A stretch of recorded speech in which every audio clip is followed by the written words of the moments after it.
Il a des sympathisants. Ça, vous ne me l'apprenez pas, monsieur Hoover. Ce que j'aimerais savoir maintenant, c'est ce que Martin Luther King a l'intention de faire. Le rêveur a juste l'intention de marcher de Selma à Monsieur Montgomery. le Président, le Sud a été le théâtre de milliers de meurtres perpétrés par des racistes.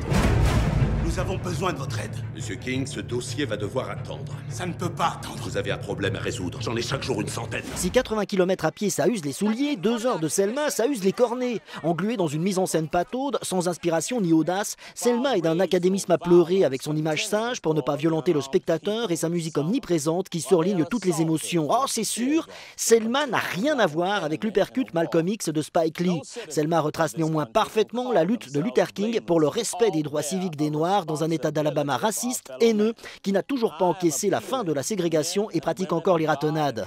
Nous devons manifester, nous devons résister. Faire défiler ces pauvres gens au fin fond d'Alabama, c'est du suicide. Selma pend un biopic sur le pasteur King, juste un bras de fer entre lui, le sénateur Wallace et le président Johnson. Un film pour mieux éclairer l'homme King qui se savait déjà condamné longtemps avant son assassinat.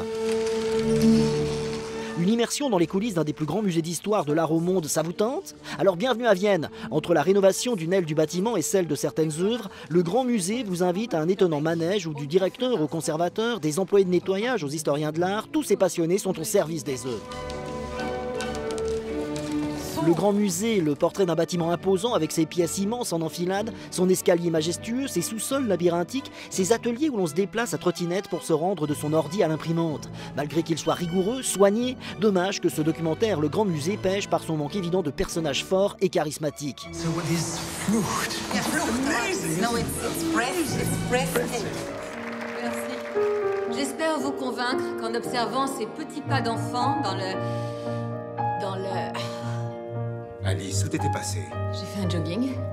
J'espère que ça valait le coup parce que tu as fichu notre dîner en l'air. À propos de personnages forts et charismatiques, Julianne Moore a su conquérir récemment l'Académie des Oscars, mais saura-t-elle vous séduire? Pas sûr.